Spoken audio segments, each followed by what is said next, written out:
మీరు అంటరాని వాళ్ళు ఎస్సీ ఎస్టీలు కాదు, ది గ్రేట్ చంద్రబాబు నాయుడు మీరు కాదు. కంబకులంలో పడితే అగ్రవర్ణం అంటే బుద్ధులు రావు, క్యారెక్టర్ ఉండాలా, ప్రవర్తన ఉండాలా. అవి లేవు మీకు, అవి జగన్కున్నాయి.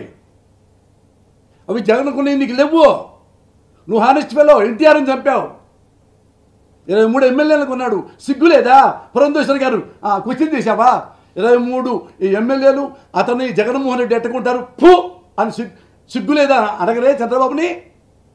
మీరు ఏదో పనులన్నీ చేస్తారు, మీ బావ అయినా ఇష్టపడతారు. మళ్ళీ బావను జైల్లో పెట్టకుండా మళ్ళీ తీసుకెళ్ళిపోతారు మీ సిస్టర్ కొడుకుని. బాలకృష్ణ ఇద్దరు టపా టపా టపా కాల్చాడు. చాలా చిరుచు నవ్వుకొని బాలకృష్ణ బుద్ధి పెట్టి భలే కాల్చావు అని కోర్టుకు వెళ్ళావు. కోర్టులో తప్పుదారు పట్టించి ఇద్దరు కాలిస్తే ఎవడైనా నాలాంటి ఎవడైనా సరే కనీసం అరెస్ట్ చేయరండి, కనీసం సెల్లో బెటరు, కనీసం జైల్లోకి వెళ్ళరు, కోర్టులో బెటరు, జైల్లో బెటరు. బాలకృష్ణని అమ్మ పురంధేశ్వరి నీ తమ్ముడు ఇద్దరిని కాల్చి పారేశాడే, మరి అసలు ఏమి లేకుండా ఎలా బయటకు వచ్చాడమ్మా? పిచ్చోడు నందమూరి బాలకృష్ణ పిచ్చోడు అంట. ఇది పిచ్చోడు ఎట్లుంటారు?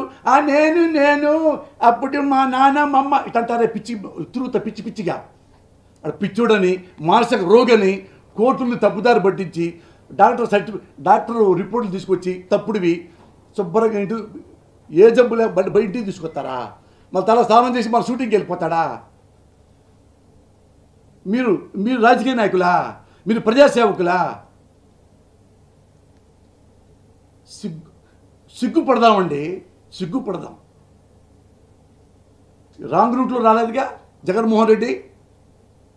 ఇది మీ వాళ్ళలాగా, మీ మర్రిలాగా. మీ నాన్నకి చంపింది, మీ నాన్నగా మెడకు కాలుతో తన్నింది, మీ నాన్నే కదా ఎన్టీ రామారావు చెప్పులతో కొట్టించింది. అయినా మీకు సిగ్గులేదా? మీ నాన్న చంపినోడిని మళ్ళా బుధాలకు ఎత్తుకొని సిగ్గుపడిపోతున్నారే దగ్గరికి వచ్చి. అలాంటి వాడు కాదు జగన్మోహన్ రెడ్డి. మీరు కులంలోంచి పుట్టారు, జగన్ జనంలోంచి పుట్టాడు, అదే తేడా.